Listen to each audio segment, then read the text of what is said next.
Historically, the arch top was, of course, a rhythm instrument in the big band. I think most people know that now, that it was designed to be an acoustic rhythm instrument. When I say designed, when Orville, well, actually a combination of Orville, Gibson, and Lloyd Loar, both their contributions being arched, literally carved, or arched top and back, F-holes as opposed to round hole, neck angle in the bridge and all that other business, borrowed ideas from the bowed instrument family, the violin and cello. What happened was that newly designed guitar replaced the banjo in the rhythm section of an orchestra. It was a great idea too, because the banjo, just, you know, being a banjo, it couldn't help itself. It sounds like a garbage can with strings on it. That's all I hear or think of. The guitar, on the other hand, blended beautifully with the orchestra. It blended with the piano and the bass in that rhythm section. It was just a nice chunk, chunk, chunk, a woody sound. So it did what they wanted it to do. I see Bob as being an evolutionary instrument maker, that you can look at one of his guitars and it can be a 21st century guitar in every aspect, but there's a thread that goes back to those first archtop guitars, and the early builders, Orville Gibson, Lloyd Loar, their whole concept of the archtop guitar was based on violin principles. So it's bringing a much older tradition into play there. And you just see how the instrument evolved from the first Lloyd Loar L5s through all of the developments in the 1930s, and then you get into the D'Angelico evolutionary part of it. And then Bob appears as someone who is making guitars that are obviously influenced by L5s and D'Angelicos, and he starts taking it up to the next level, in many ways going back to the very beginning and bringing in all the violin aspects. I worked for him for a couple of years. It was a wonderful experience. It really was. I worked with he and his sister, Mary. He had good tools.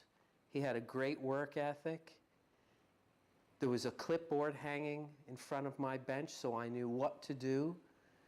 Stacks and stacks of all this gorgeous bird's eye and maple and curly maple and spruce, and the place had a wonderful aroma. And I've been in his shop when he's building. He's very methodical. He's very neat. You know, very studied in what he does. Very meticulous. And that's reflected in his guitars if you look at the attention to detail. I would venture to say that the inside of a Benedetto guitar is as meticulous as the outside. My own philosophies would be that it is, number one, above all, a musical instrument and should be treated as such, as opposed to just a piece of art made available to collectors and so on. And I don't mean to put that down, because the involvement in our business by collectors and investors has been good. It has created a healthier marketplace for all of us makers. But to make instruments just for collectors would not satisfy me. There's no greater reward than hearing and seeing your instruments being played at some professional level. I said to Bob, I says, yeah, I'm leaving on tour a couple days. I don't think I'll take this guitar on that, because I don't want to, you know, all those flights, and I don't want anything to happen. He says, no, I built these guitars to be played. Take it with you. If it breaks, I'll fix it, you know. And he really encouraged me just to take it out and use it. He makes guitars to be played, to be used by players, not to be, you know, museum pieces or artifacts or whatever.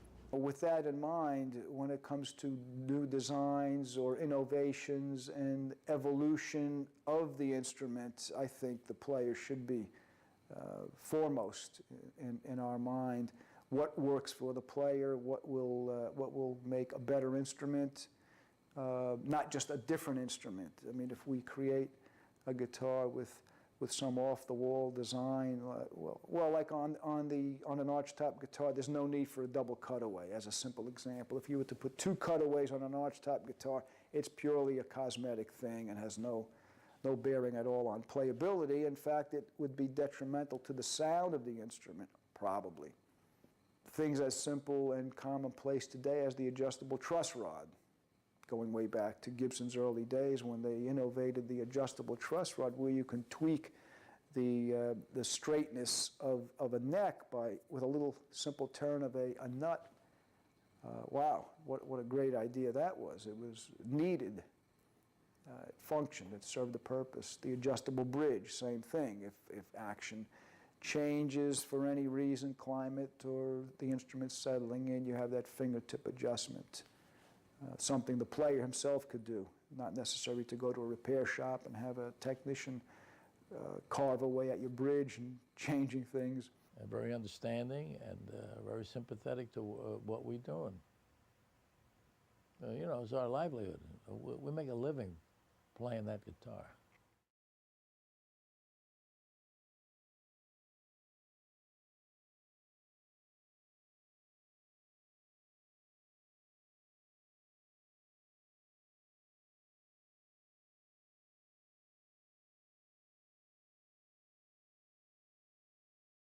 Do you remember the guitar that he made, a pizza guitar that shaped, well, a couple of NAMM shows ago in Los Angeles, because I'm noted maybe more of for my pizza making than my guitar playing, you know.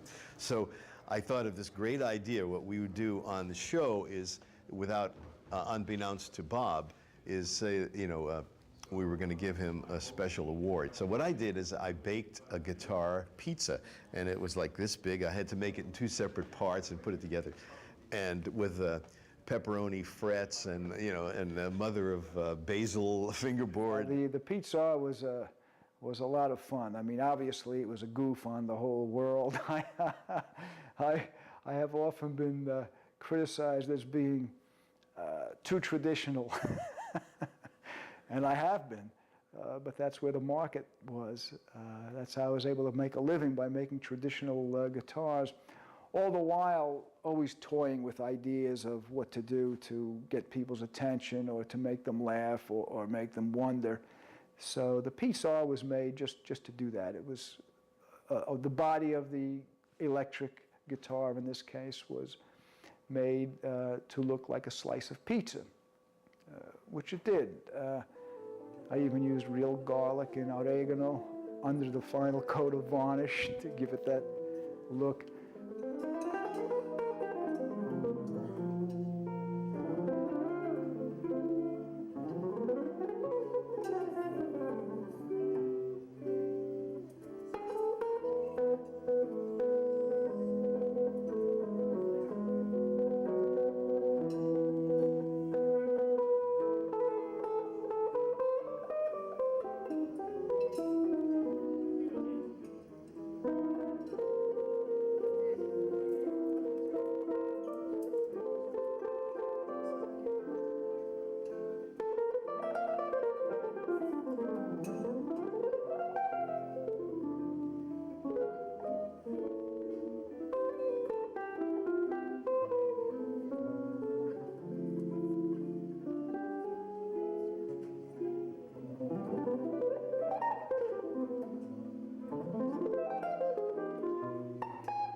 Was a traditional neck, and it did play. It played and sounded beautifully, but that's the story behind the pizza R.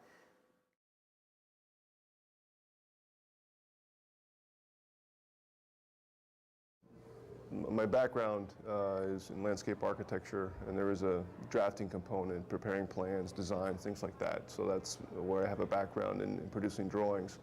I started talking to Bob about preparing or building an instrument and I had started doing drawings because I knew I wanted to do some inlay work. I asked him if he would object to collaborating with a friend of mine who was a furniture maker, who I would like him to do some inlay work on the instrument.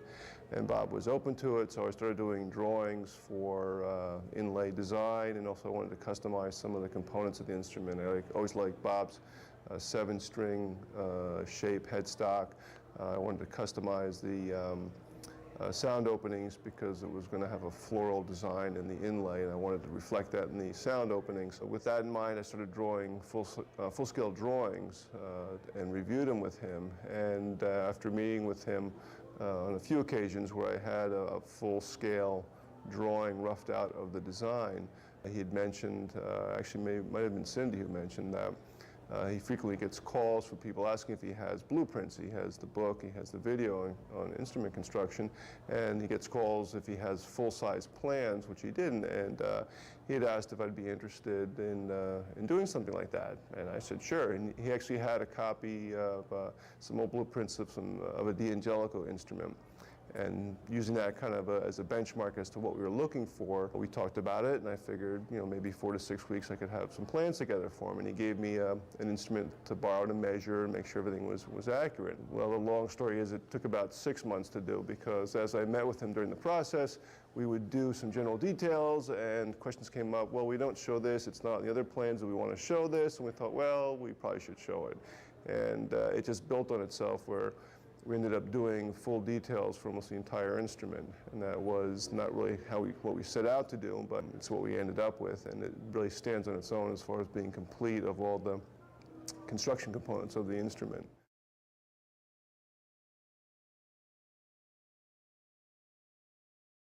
This is a Benedetto 7-string built in 1982 for my dad, Bill Syker. Before my dad had this guitar, he had for many years been playing 2 6-string D'Angelicos, which were for many years considered amongst the very best of the arched acoustic instruments. And I think it speaks well for the quality of Bob's work that Pop chose, after owning D'Angelicos, to own a Benedetto 7-string, which had, as many of Bob's instruments do, beautiful mother of pearl inlay, Pop's name on the tailpiece, some beautiful bird's eye maple. Just another one of Bob's beautiful instruments.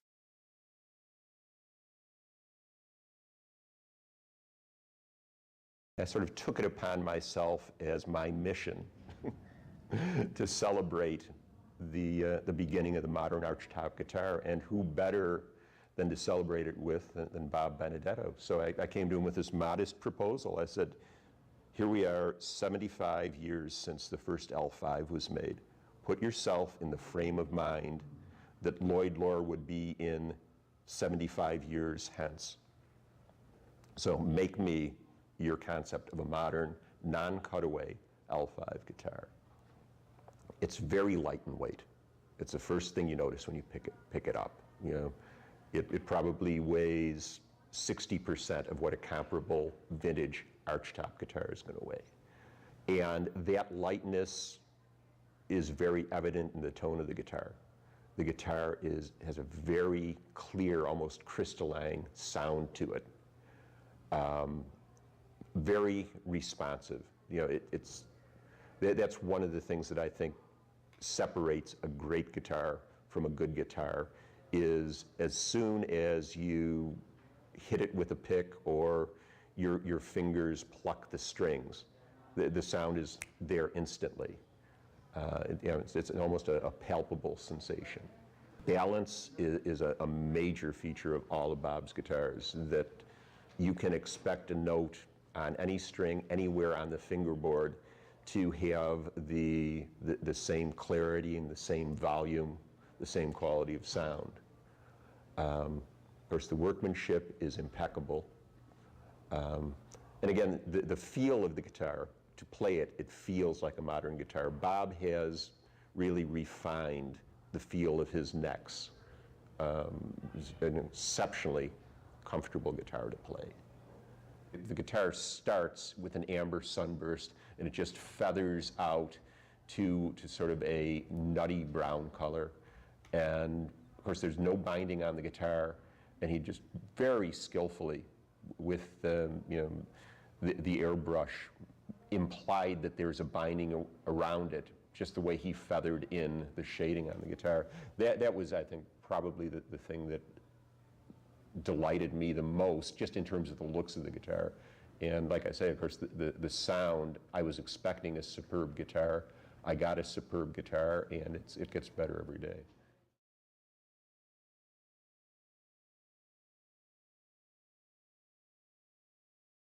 What we have been referring to as our signature model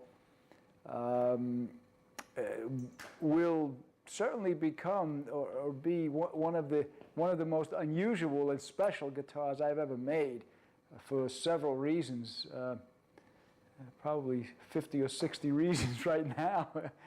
The guitar was ordered sometime in '96 by a gentleman up in Massachusetts, Bill Doyle, who asked if I could have the, first of all, he wanted Cindy and I to sign the back and be visible through the bass F-hole, where the label would normally be. So yes, that was no problem. Of course, we were honored to do that. And through the treble F-hole, we wanted visible the signatures of the Concord Jazz Collective, which included Jimmy Bruno, Howard Alden, and Frank Vignola. And we thought, what a great idea. So that was our mission. That was my mission, to carve the back and have the inside of the back scraped and sanded and ready for signatures, which I did. I did just that. I signed it, Cindy signed it, and then I carried the back to a jazz festival concert held at the Waterloo Village in New Jersey. At this particular jazz festival, the Concord Jazz Collective was appearing. So here was my opportunity to get all three signatures. And what do you know, who else is there? Bucky Pizzarelli. So, okay, but how could I not have Bucky sign it as well? So Bucky signed the back. And when I turned around, there was Tal Farlow. Well, how could I not have Tal sign it? So Tal signed the back as well. And at this point, we started thinking. So Cindy and I discussed it. The gates are open now. We've got the signatures requested, and let's get more signatures. And that's exactly what we did. So for the past 5 or 6 years, I've been collecting signatures on this back. Every opportunity I get, whether I'm at a jazz concert or at a trade show, when I see one of the guys, I have them signed. Selectively, I've been accumulating signatures of some of the most well-respected people that have ever played guitar. That includes Johnny Smith, Herb Ellis, of course, Tal Farlow, Bucky Pizzarelli, and Don Arnone, and just guys. I mean, the names go on and on and on, and it's going to be quite an interesting piece. This will be certainly one of the most special guitars I have ever made.